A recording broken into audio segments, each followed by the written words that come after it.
Tiene la palabra la diputada Constanza Moraes Santos. Gracias, señor presidente.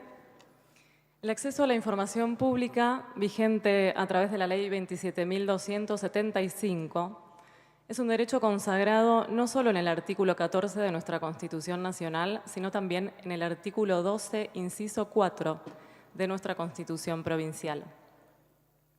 Del ejercicio pleno de este derecho se desprende además el goce de otros derechos, como la libertad de expresión, el consentimiento informado en la toma de decisiones médicas y el derecho a peticionar ante las autoridades, entre otros. Esta información no es propiedad del Estado, sino del ciudadano. El Estado administra, a través del Gobierno, la información pública en su carácter de representante, por lo que la rendición de cuentas y la transparencia en los actos de gobierno es un deber y una obligación, no una tarea optativa. A esta rendición de cuentas la debe acompañar, además, siempre el acceso a fuentes de cotejo, ¿no? ¿Para qué? Y para poder saber de manera directa cuál es la conexión que existe entre lo que el funcionario dice que hará con el presupuesto y lo que efectivamente luego hace. Sin los mecanismos suficientes para comprobar esta conexión, el resultado puede ser, o debería ser, ni más ni menos, que una falta grave a la ética pública del funcionario. Nosotros aquí en la provincia de Buenos Aires tuvimos suspendido este derecho constitucional, por un decreto del Ejecutivo durante toda la pandemia. Y hoy, pese a que la situación epidemiológica que le dio origen a estos decretos ya pasó, muchas de las restricciones a otros derechos, a nuestras libertades en general, no se han recuperado completamente. Apenas inicié mi mandato en diciembre del 2021, presenté varios proyectos, en su mayoría algunos pedidos de informe, de los cuales 2 son los que pedí tratar hoy sobre tablas, en esta sesión. Además de un tercer proyecto de declaración donde pedí al Ejecutivo la restitución inmediata de este derecho suspendido de acceso a la información pública. Lamentablemente, ninguno de los 3 proyectos fue aceptado, así que todos fueron rechazados. En los pedidos de informe solicité puntualmente conocer cuál es la tasa de mortalidad por COVID-19, tanto en vacunados como en no vacunados, y además el desglose presupuestario correspondiente, ¿no?, a la campaña de vacunación en la provincia de Buenos Aires. Por otro lado, solicité conocer la situación sanitaria de los pacientes oncológicos y sus respectivos tratamientos durante los años 2020 y 2021. Como parte de nuestras tareas en la legislación, nosotros tenemos el deber de controlar los actos de gobierno, de impedir abusos de poder, básicamente de hacer valer este principio de igualdad ante la ley que debiera regir en todo momento, en todo el territorio bonaerense. No veo yo de qué manera podríamos realizar estas acciones sin el acceso adecuado, oportuno, pertinente, completo, veraz, relevante a la información que necesitamos para que esto suceda. Y lo que quiero subrayar es que el ocultamiento de información o la falta de su actualización permanente nos impide de alguna manera garantizar el acceso a los derechos de la gente que estamos representando en esta banca. La garantía plena de sus derechos constituye al mismo tiempo, cuando no podemos garantizarla, un abuso de poder por parte de las autoridades que impiden que esto suceda. Teniendo en cuenta además que la información en salud es necesaria para el diseño de cualquier política pública, para poder garantizar que las funciones esenciales de salud se cumplan, ¿no?, la promoción, la prevención de las enfermedades, el acceso oportuno a los tratamientos y demás, es que yo pedí poder conocer esta información al Ejecutivo Provincial. Ahora, además de desconocer y de no haber tenido acceso a estos datos de salud sobre los tratamientos y los presupuestos que se ejecutaron para enfrentar la pandemia, tampoco sabemos por qué los pacientes oncológicos perdieron la continuidad en sus tratamientos, algo que no sucedió en países vecinos como Chile, Brasil y Uruguay. A esta falta de continuidad se sumó la reducción en los diagnósticos, agravada en los servicios que permanecieron cerrados durante la pandemia, como es absolutamente nuestro caso. Y si bien existen estudios respecto del impacto de la pandemia a nivel global, pacientes con enfermedades crónicas como el cáncer, en la provincia nosotros no conocemos cuál es el estado de situación de estos pacientes.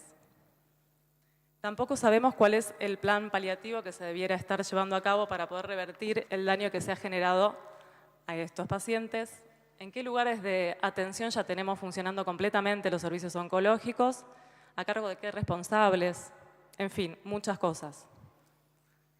En 2020 se registró en Europa un aumento del 5% de las muertes por cáncer. Se sabe que las causas de este incremento han sido la falta de acceso al screening, a las pruebas de screening, el descenso en la consulta para el diagnóstico oportuno, las demoras en el acceso a los tratamientos, incluso en muchos casos por la falta de medicamentos, y luego también la pérdida de seguimiento de los pacientes que ya estaban diagnosticados y por miedo al contagio no se acercaban a los servicios que sí funcionaban. Ahora, ¿qué ocurrió en nuestra provincia? ¿Tenemos datos? ¿Dónde están estos datos publicados? Tampoco sabemos. Como dijo Ayn Rand, podemos evadir la realidad, pero no podemos evadir las consecuencias de evadir la realidad. Entonces, tenemos las estadísticas que rápidamente nos bajan con datos certeros a la realidad. Los pacientes con cáncer que sufren siquiera un mes de retraso en su tratamiento incrementan su riesgo de muerte entre un 6 y un 13%. En el caso de las cirugías de cáncer de mama postergadas, 2 meses de atraso en el acceso al tratamiento incrementa este riesgo de muerte en un 17% y además, en el caso de los retrasos de 3 meses, este porcentaje se eleva al un 26%. Nosotros tuvimos hasta 6 meses de atraso. ¿A dónde nos lleva, no? Ese nivel de atraso. Para marzo de 2021, los países que sí habían recogido información sanitaria pública de calidad ya habían reconfigurado sus protocolos de atención, llevando a la apertura y el funcionamiento de todos los servicios al 100%. Lo único que seguía restringido era la circulación de familiares en los horarios de visita, pero no la de los pacientes, no la de los usuarios del sistema de salud. Hoy la provincia continúa con algunos servicios que no han retomado completamente sus actividades, pese a la vuelta supuesta, ¿no?, que tenemos a la normalidad. ¿Cómo evaluamos nuestros protocolos sin información disponible para tal fin? Con estadísticas y datos, con un registro de pacientes, de patologías vigentes, se hubiera podido restablecer la atención oncológica como en la prepandemia, en este caso, por ejemplo, para los pacientes oncológicos que estuvieron con hasta 6 meses de retraso, pero nada de esto se hizo. A 2 años del primer caso de COVID en el país, la provincia de Buenos Aires no cuenta con información sistematizada, confiable y disponible para medir ninguna de las variables de lo que fue el acceso a la salud durante estos años. No sabemos realmente cómo estaba el sistema de salud pública antes y cómo está ahora. La imprecisión en las declaraciones públicas de nuestro gobernador Axel Kicillof y la falta de respaldo de sus dichos hace imposible la recuperación de datos que nos permitan cotejar a ciencia cierta cuál es el estado de la salud pública en la provincia. Dijo hace poco, pudimos ampliar y equipar el sistema de salud, terminar 123 obras, entregar 73 millones en insumos, pudimos incorporar 1.500 camas, 1.132 respiradores. ¿Pero qué respaldo tienen estos números? No logramos encontrar datos respaldatorios de ninguno de ellos.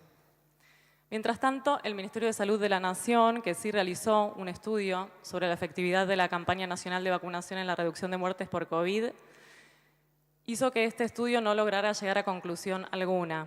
¿Por qué? Porque en este análisis no se contempló a la totalidad de la población destinataria, sino únicamente a una franja etaria. Esto hizo que la muestra careciera de valor representativo y quedara en la nada, ¿no? Tampoco contenía el detalle de los números de fallecidos vacunados para poder contrastar con los fallecidos no vacunados. Una vergüenza, una pérdida absoluta de recursos porque se invirtieron recursos para llevar a cabo este estudio y sin embargo no se pudo arribar a ningún resultado satisfactorio en términos de calidad, ¿no?, para poder analizar la situación propiamente dicha. Asimismo, la Dirección Nacional de Epidemiología y de Información Estratégica observó que durante el 2021 hubo una disminución en la letalidad por COVID de todos los grupos etarios, pero no pudo, atención con esto, pero no pudo especificar la diferencia de muertes entre vacunados y no vacunados, ni tampoco establecer si esa diferencia era significativa o no. El resultado, en fin, de la falta de control de los actos de gobierno supone en paralelo no solamente el respaldo de los recursos que se invierten sin sentido en acciones que no producen ningún resultado útil, sino que además no mejoran la calidad de vida de los bonaerenses, sino que se sigue en esta línea sin corregir el error. Demoliendo en paralelo, ¿no?, a impuestos al ciudadano que sigue sosteniendo toda esta barbarie. Podría seguir con algunos datos más que traje, pero fundamentalmente voy a completar mi intervención haciendo una reflexión que tiene que ver con, en lo personal y para mis diputados, mis compañeros de bloque, los diputados que están acá hoy conmigo acompañándome, nosotros tenemos una postura clara de defensa de la vida y vemos muy difícil poder velar por la defensa de este derecho cuando no podemos ni siquiera poder garantizar la salud de las personas. En definitiva, no hay información y así es como a todos, en definitiva, nos está siendo violado un derecho fundamental.